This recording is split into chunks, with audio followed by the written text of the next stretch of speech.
오늘은 어버이 주일입니다. 우리 중에 어머니 아버지 없이 이 땅에 태어난 사람은 단 한 사람도 없습니다. 안타깝게도 유복자로 태어나셨거나 또는 부모님이 너무 일찍 돌아가셔서 어머니 아버지 얼굴을 기억할 수 없는 분도 계시겠지만 우리 모두는 어머니 아버지가 계셨기 때문에 오늘 여기에 있는 것입니다. 우리 부모님들은 참 힘들고 어려운 시대, 나라를 빼앗긴 일제시대, 6.25 전쟁, 춥고 배고프던 시절을 겪으시면서 우리를 키워오신 그분들의 한 분 한 분이 어떤 분이셨을까 생각해 봅니다. 여러분의 어머니, 여러분의 아버지는 어떤 분이셨습니까? 여러분들의 마음에 어떻게 남아 있습니까? 어머니 하고 부를 때, 아버지 하고 부를 때 어떤 것이 가장 먼저 떠오르고 있는지 궁금합니다. 윤춘병 목사님이 작사하신 어머님 은혜라는 노래를 우린 잘 압니다. 높고 높은 하늘이라 말들 하지만 나는 높은 게 또 하나 있지. 낳으시고 기르시는 어머님 은혜, 푸른 하늘 그보다도 높은 것 같아. 넓고 넓은 바다라고 말들 하지만 나는 넓은 게 또 하나 있지. 사람 되라 이르시는 어머님 은혜, 푸른 바다 그보다도 넓은 것 같아. 우린 보통 여기까지만 알죠. 3절이 있습니다. 산이라도 바다라도 따를 수 없는 어머니의 그 사랑, 거룩한 사랑, 날마다 주님 앞에 감사드리자. 사랑의 어머니를 주신 은혜를. 이것을 작사, 작곡하신 분들은 다 목사님들이시고 3절에는 주님의 은혜를 얘기했기 때문에 종교의 중립 때문에 교과서에서 3절은 빼고 2절까지만 우리가 알고 있습니다. 성경 곳곳에 내 부모를 공경하라 그러면 복을 주시겠다라고 말씀하고 있습니다. 하나님의 명령, 부모를 공경하라. 그러면 생명이 길고 복을 누리리라. 그만큼 인간이 부모를 공경한다고 하는 것이 얼마나 중요한 것인지를 말해주고 있습니다. 어떻게 하면 될까? 어떻게 하면 우리가 부모를 공경하는 삶을 살아갈 수 있을까? 그 첫째는 알아드리는 것입니다. 인정해 드리는 것이죠. 사람이 세상을 살면서 누군가 자기를 알아주고 누군가 자기를 인정해 준다면 어떤 어렵고 힘든 삶을 살았다 하더라도 인정받을 때 사람으로서의 가치와 보람을 느끼게 되어 있습니다. 주세봉이라고 하는 분이 쓴 옛날의 시조에 보면 아버님 날 낳으시고 어머님 날 기르시니 부모 곳이 아니면 내 몸이 없을랐다. 이 덕을 갚으려 하니 하늘가히 없으셨다. 그랬습니다. 이숙량이라고 하는 분이 쓴 시에 보면 부모님 계실 때는 부모인 줄을 모르더니 부모님 여인 후에야 부모인 줄 아노라. 이제사 이 마음 가지고 어디다가 베풀이오. 참 애달픈 시들이지요. 안타까운 것은 부모님이 계실 때는 잘 몰랐는데 부모님이 계실 때는 부모인 줄 몰랐는데 부모님이 떠나고 난 다음에 그제서야 부모님의 은혜를 알게 되고 그래서 그 부모님께 잘해 드리려고 했더니 부모님들이 이 땅에 계시지 않는다라고 하는 것이죠. 어머니에 대한 많은 시가 있고 많은 노래들이 있습니다. 불효자는 웁니다 이런 가요도 있고 어떤 젊은 친구들이 노래할 때 어머니는 짜장면을 싫어하셨어 라는 노래도 있습니다. 어머니가 정말 짜장면을 싫어했을까요? 그 노래를 부른 친구가 자기가 커서 보니까 그 어릴 때 자기 형제들을 짜장면 먹고 싶다고 하니까 어머님이 형제들을 데리고 중국집에 가서 짜장면을 사주시면서 어머니 거는 시키지 않으셨습니다. 엄마는 왜 안 먹어? 그랬더니 난 짜장면을 싫어해. 그래서 어릴 때는 우리 엄마는 짜장면을 싫어하는 줄 알았는데 나중에 보니까 엄마가 자기 거 살 돈이 없어서 어린 자식들만 먹이고 나는 짜장면이 싫어 라고 말한 것을 깨닫게 됐다는 얘기죠. 진작 알았었더라면, 진작 부모님을 알아들였다면, 그 마음을 알았더라면 우리가 후회하는 일은 없을 텐데 하는 생각을 하는 거죠. 어머니를 평안도 사투리로 오마니라고 부르지요.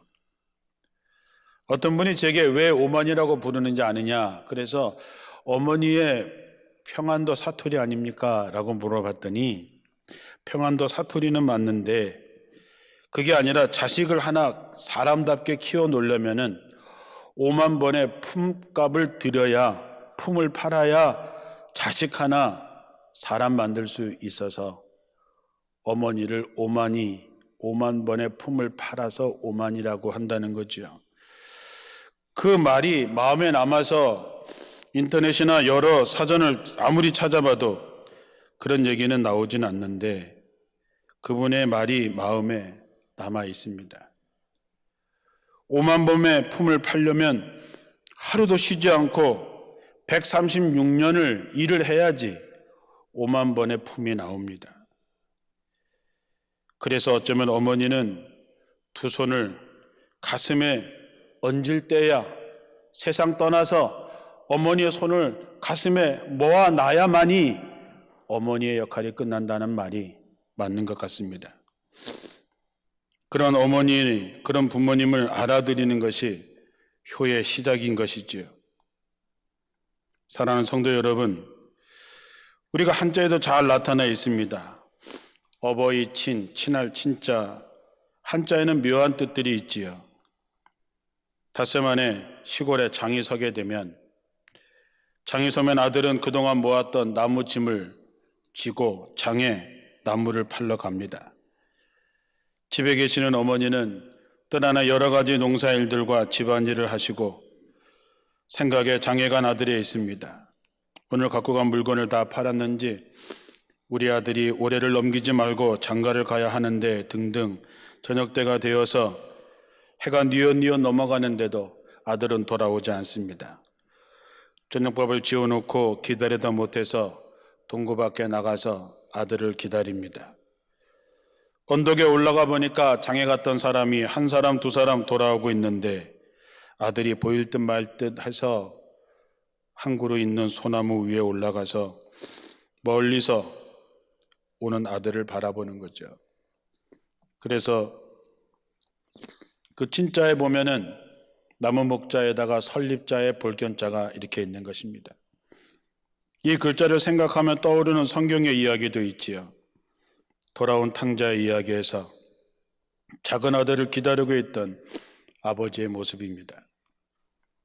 누가복음 15장 20절에 보면 아직 거리가 먼데 멀리서 오는 아들을 보고 측은히 여겨서 달려가 목을 끌어안고 입을 맞추는 아버지의 모습은 역시 어버이 친자와 다를 바가 없습니다. 오늘 하나님께서 우리에게 부모를 공경하라 그리하면 내 하나님 여호와가 내게 준 땅에서 내 생명이 길고 복을 누리리라 그랬습니다. 다시 말씀드리지만 공경하는 첫 번째는 알아들이는 것입니다. 무엇을 알아들입니까? 부모님의 마음을 알아들이는 것이죠. 부모님이 평생 살아온 그 삶을 알아들이는 것이죠. 부모님을 공경하는 자녀는 부모님 말씀에 언제나 예라고 이야기합니다. 부모님과 우리와의 생각의 차이도 많고 세대 차이도 많아서 부모님이 하는 얘기하고 내가 생각하는 거하고 답이 다를 때가 대부분입니다. 그런데 어떻게 순종할 수 있을까요? 부모님의 마음을 알면 할 수 있습니다. 부모를 공경하지 않는 자식은 부모의 말씀을 듣지 않습니다. 신앙도 마찬가지입니다. 하나님을 공경하지 않는 사람은 하나님의 말씀대로 살 수가 없습니다. 너 낳은 아비에게 청종하라 하신 말씀은 아버지가 하시는 말씀을 잘 듣고 그대로 살라라고 하는 말이 되겠죠. 믿음도 마찬가지입니다. 예수님도 요한복음 8장 47절에 하나님께 속한 자는 하나님의 말씀을 듣나니 너희가 듣지 아니함은 하나님께 속하지 아니하였기 때문이다 그랬습니다. 당연한 얘기죠. 하나님께 속한 사람, 하나님의 자녀는 하나님의 말씀을 듣고 순종합니다. 우리가 하나님의 말씀을 듣지 않고 하나님의 말씀을 거역하는 것은 하나님께 속해 있지 않기 때문이죠. 양도 목자의 음성을 듣고 목자를 알고 목자를 따릅니다. 하물며 하나님께 속한 사람이 하나님의 말씀을 듣고 기르는 양은 목자의 음성을 따르고 신하는 왕의 명령을 따르고 제자는 스승의 말씀을 따르는 듯이 자식은 부모의 말씀을 귀담아 들어야 됩니다. 그것이 부모님을 알아주고 인정해 주는 것이죠. 우리가 이렇게 부모님의 하시는 말씀을 잘 듣는 것, 청종하는 것은 하나님과 인간의 관계, 스승과 제자의 관계, 부모와 자식의 관계를 결정짓는 중요한 요소입니다. 우리가 잘 들으면 관계가 정상으로 그리고 바로 되고 그리고 행복해질 수 있지만 듣지 않으면 그 관계가 깨지게 되어 있습니다. 부모님이 하시는 말씀을 잘 들어주십시오. 그러면 이 아이들이 나를 알아주는구나, 나를 인정하는구나 느낄 수 있도록 해드리십시오. 때때로 부모님이 하시는 말씀이 잔소리 같기도 하고 엉뚱한 이야기 같기도 하고 내 생각과 다르더라도 그 말씀을 하시는 부모님의 그 마음을 헤아리셔서 잘 따라주시기를 바랍니다. 두 번째는 업신여기지 말라는 것입니다. 존중해 주려고 하는 것이죠. 우리 중에 누가 부모를 업신여기는 사람이 있을까 합니다마는 우리가 부모를 업신여길 때가 많이 있습니다. 우리가 부모님에게 제일 하고 싶지만 못한 게 무슨 말입니까요? 열이면 아홉이 얘기하죠. 사랑한다는 얘기를 못 해드렸다는 거죠. 우리가 부모님과 늘 같이 있으면서도 부모님 사랑합니다, 사랑해요 라고 하는 말 잘 못하고 부모님의 세상 떠나고 난 다음에 그게 마음에 많이 걸려 하지요. 그런데 우리가 부모님께 가장 많이 하는 말이 뭘까요? 내가 알아서 할게요. 그 말이죠. 엄마, 내가 알아서 할게. 아버지, 내가 알아서 할게. 그만 얘기하세요. 내일은 내가 알아서 할게. 이게 부모를 업신여기는 것이죠. 내 늙은 어미를 경히 여기지 말라. 가볍게 여기지 말라. 중요하지 않게 여기지 말라는 것이죠. 우리가 세상 살면서 속상하고 참기 어려운 것이 뭡니까? 무시당하고 깔보는 거죠. 우리가 하나님의 말씀을 안 듣는 것은 하나님을 무시하는 것입니다. 부모님한테 내가 알아서 할 테니까 어머니 참견하지 마세요. 내가 알아서 할게요 라고 하는 것도 부모를 무시하는 거죠. 잠언 15장 20절에도 미련한 자는 어미를 업신여긴다 그랬습니다. 무엇이 중요한지 모르는 것이죠. 짐승도 주인을 아는데 사람이 저를 낳아주신 부모를 모르는 것은 정말 어리석은 일이지요. 부모님을 귀히 여기시기 바랍니다. 80이 넘은 우리 어머니가 60을 넘긴 제가 목회를 시작한 지 33년 동안이나 매일 만날 때마다 똑같이 하는 3가지 말씀이 있습니다. 귀에 딱지가 않도록 들은 얘기가 뭔지 아십니까? 말을 조심해라. 최 목사, 말을 조심해야 되고 약속한 것은 꼭 지켜야 되고 그리고 교회가 우선이야. 이 말이죠. 가끔씩 짜증도 나고 신경질도 나고 나를 그렇게 안 믿으시나 잔소리 같고 불편한 말 같지만, 그러나 어머니의 마음을 헤아려 보면 그 말이 제 마음에 새겨집니다. 말의 내용이 어떠냐 보다도 그 말씀을 하시는 부모님의 그 마음, 자식을 향한 그 마음을 우리가 헤아려 보면 부모님이 어떤 말씀을 하셔도 네, 그렇죠, 그렇게 하겠습니다 할 수 있는 것이지요. 10계명 중에 4계명까지는 하나님을 공경하는 것이지만 이제 사람으로 넘어와서 첫 번째 5계명이 부모를 공경하는 것입니다. 우리가 하나님을 공경하는 것은 하나님이 이 세상을 만드셨을 뿐만 아니라 우리를 구원하시기 위해서 독생자 예수 그리스도를 허락하신 분이기 때문에 우리가 하나님을 사랑하고 공경합니다. 부모님도 마찬가지죠. 우리를 있게 한 뿌리이면서 우리를 위해서 자신의 모든 삶을 내어주신 분들이기 때문이지요. 우리가 친구를 만나죠. 친구가 왜 생깁니까? 내게 있는 어떤 장점이 있기 때문에 친구를 만나게 되는 거고, 남녀 간의 사랑은 어떤 매력이 있기 때문에 서로 사랑하는 것입니다.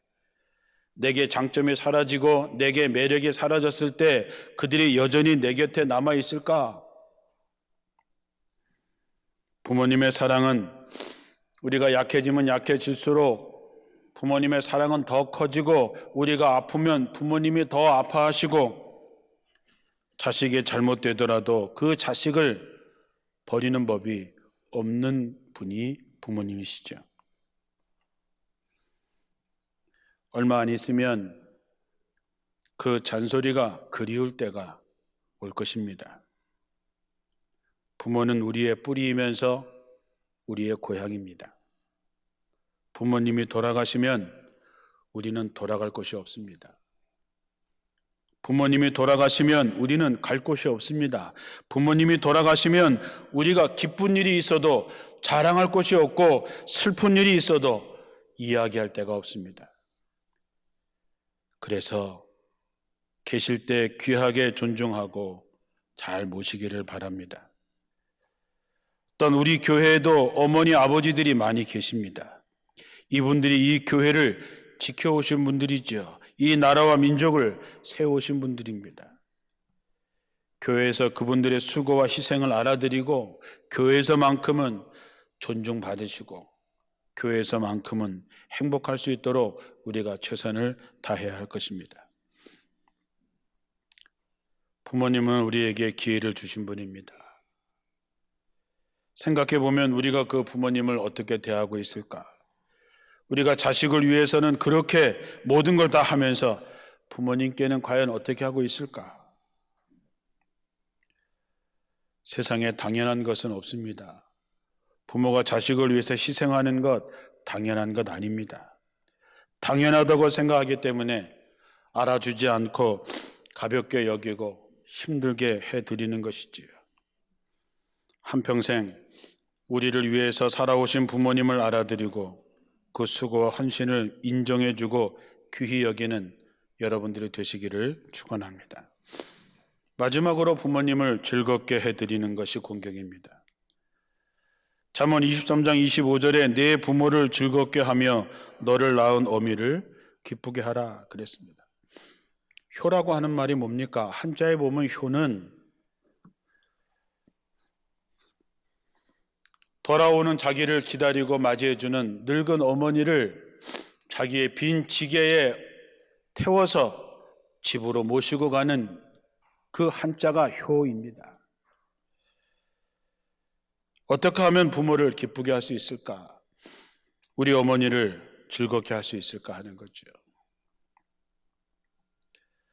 며느리나 자식들이 뭐 해드릴까요? 그러면 야, 뭐니 해도 뭐니다. 제발 좀 그런 얘기 좀 하지 마십시오. 그러니까 자식이 돈 몇 푼 보내드리고 용돈 보내드리고 효도 다 했다 그렇게 생각하는 거죠. 돈이 좋지요. 좋기는. 더 좋은 게 뭡니까? 자식들이 집에 오는 거 아닙니까? 자식들이 집에 와서 엄마, 아빠 한번 안아주는 거 아닙니까? 효라고 하는 것이 자기 어머니를, 늙으신 어머니를 등에 업고 집으로 가는 것이라고 한다면 정말 효가 뭘까? 한 번이라도 이름을 더 불러드리고 안아주린 것이지요. 예전에 집에 가려고 전화를 드리면 우리 어머니가 단호하게 안 와도 된다 그랬습니다. 말끝에 힘이 있었습니다. 안 와도 된다. 야, 교회 바쁜데 안 와도 돼. 목회하는데 안 와도 돼. 그래서 안 갔습니다. 제가 어머니 말씀 잘 듣거든요. 근데 요즘에는 안 와도 돼 하는 말은 똑같은데 끝에 힘이 없으십니다. 야, 바쁜데 안 와도 돼. 근데 오면 더 좋겠어. 뒷얘기는 안 하시지만 이제는 우리 어머니도 우리를 기다리시는구나 하는 생각이 듭니다. 이번 어머니 날 집에 가서 우리 어머니를 이렇게 보니까 좁아진 어깨, 굽어진 등을 보면서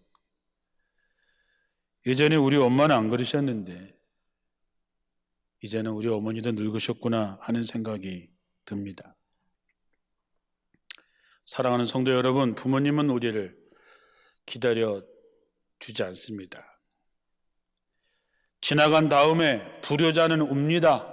지나간 다음에 이 은혜를 어떻게 갚을 수 있을까? 이렇게 하지 말고 지금